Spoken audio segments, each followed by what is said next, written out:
Hello there, welcome to this video using the syntax and structure.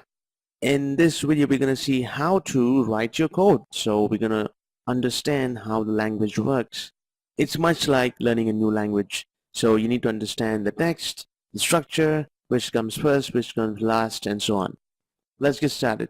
The first thing when you want to write a program with the Arduino ecosystem is you need to write these two functions. So these two functions are compulsory in each and every program you write with the Arduino IDE.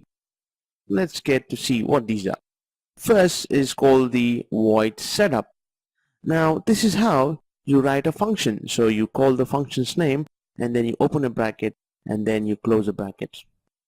And then whatever happens within a function is enclosed in the curly brackets. So open a bracket, close a bracket, and in between these two brackets you can write whatever you like belonging to this function. Now we have two functions. One is the void setup and one is the void loop. The void setup function runs only once, so it runs the first time you run the code. In the void setup we do activities like initializing variables, pin modes, start using libraries by calling functions, and more. So essentially this is a one-time activity. Once the compiler finishes the setup, it's going to go to the void loop. In the void loop, the main difference is that this code keeps running forever. As long as your chip is powered, it's going to be running. And this is where your main functionality will reside. Okay, now keep that in mind. You need to know a couple of more things about the syntax. So how do I write a statement? Now, for example, each and every statement needs to be terminated with a semicolon. Now, it doesn't matter what it is, it has to be terminated by a semicolon. That is how your compiler will understand that your statement is finished for that line. So in this case, we are setting a pin mode number 13 to output. If we're going to call a function called pin mode, pass the arguments 13 and output. We're going to see more about functions in a later video. This is just to get you started.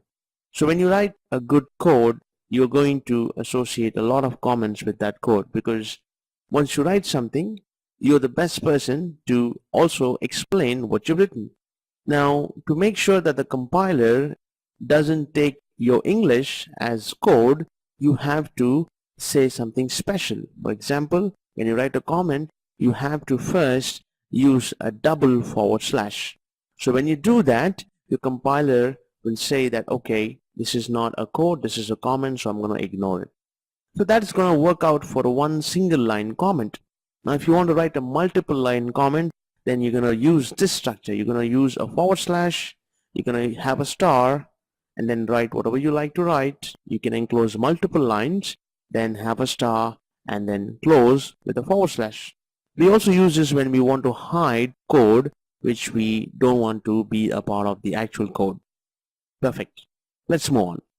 Now, a major part of your writing code is going to be interacting with outside libraries. Libraries which are written by Arduino, which are written by other folks, which are written by other vendors, manufacturers of sensors, and so on. So this is a critical part of your writing the code. Now, in order to include a library as a part of the code, you need to use this syntax. So you need to use a hash and include, then give your name of the library, and the name of the library should be within these two symbols. You can also write it like this. Both are valid statements. Just one more and then we'll move on. You can also define constant. For example, when I want to say that LED pin is equal to 9 and that doesn't change, so I have to first say hash define, then say LED pin, and then say 9. So I'm going to use LED pin throughout my code, and if I ever want to change this to 10 or 11, all I have to do is change the define statement. Imagine if I don't do this, and if I use the actual number 9 throughout my code, and if I ever want to change that pin to 10, then I have to change multiple lines of code. To avoid that and for other reasons, we use such a statement. Now let's put all of these things together and see it as 1. So here we first start with the include statement, and here we have a define statement. So basically we're saying that DHT pin equal to 12. I'm also commenting to say what I've written. I'm creating a variable called a of type int, and I'm associating that to number 12. We're going to be seeing more about variables in the next videos. So I'm doing all of these activities before the void setup. Now in the void setup, we are initializing a couple of functions. We're initializing the serial begin function, we're initializing the Wi-Fi function, and so on. So these are the one-time setup activities. In the void loop, we're actually writing the functionality, and this is going to be running forever. These are just snippets I have combined to show you the entire structure of the code. This exact code might not work. In the next video, we're going to see what are the different kinds of variables, how to work with them, and keywords.